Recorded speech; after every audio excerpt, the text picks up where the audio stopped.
Hello friends, welcome back to Aadhi's kitchen. இன்றைக்கி நம்ம ஆதிஸ் கிச்சனில் பெயின் ரிலீஃப் கஷாயம் எப்படி செய்கிறதுன்னு பார்க்கலாம். அதுக்கு 1 டேபிள் ஸ்பூன் ஜீரகம், 1 டேபிள் ஸ்பூன் மல்லி, அரை டேபிள் ஸ்பூன் மிளகு, இந்த அளவுக்கு சுக்கு, ஒரு சின்ன பீஸ் அளவுக்கு திப்ளி, இது எல்லாத்தையும் மிக்சர் ஜாரில் சேர்த்துட்டு பவுடராக அரைச்சி எடுத்துக்கலாம். சாஸ்பேனில் 3 டம்ளர் அளவுக்கு தண்ணி சேர்த்துருக்கேன்.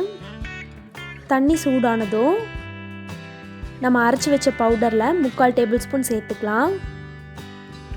6 கற்பூரவள்ளி இலை, 10 தூதுவளை இலை, ஒரு கைப்பிடி அளவுக்கு கருந்துளசி,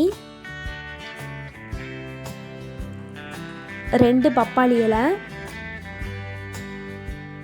2 கொத்து வேப்பிலை, இதெல்லாத்தையும் சேர்த்துட்டு மூடி வச்சிடலாம். இது ஒரு 2லேருந்து 3 நிமிஷம் நல்லா கொதிக்கட்டும். இப்போ ஓப்பன் பண்ணி பார்க்கலாம். இது நல்லா கொதிச்சிடுச்சு. இதில் 6 சின்ன வெங்காயத்தை தட்டி சேர்த்துக்கலாம். 5 பூண்டு, அதையும் தட்டி சேர்த்துக்கலாம். 1/4 டேபிள் ஸ்பூன் மஞ்சத்தூள் சேர்த்துட்டு இதை மூடி வச்சிடலாம். இது ஒரு 5லேருந்து 6 நிமிஷம் நல்லா கொதிக்கட்டும். இப்போ இந்த கஷாயம் நல்லா கொதிச்சு வந்துருச்சு. ஆஃப் பண்ணிவிட்டு ரூம் டெம்பரேச்சர் ஆனதுக்கப்புறம் இதை நம்ம எடுத்து குடிச்சிக்கலாம்.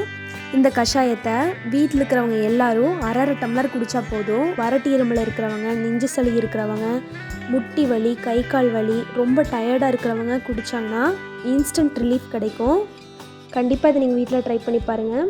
உங்களுக்கு நாங்கள் போடுற வீடியோஸ் பிடிச்சிருந்தது அப்படின்னா ஆதிஸ் கிச்சனுக்கு சப்ஸ்கிரைப் பண்ணுங்கள். கூடவே இருக்கிற பெல் ஐக்கானையும் கிளிக் பண்ணிக்கோங்க.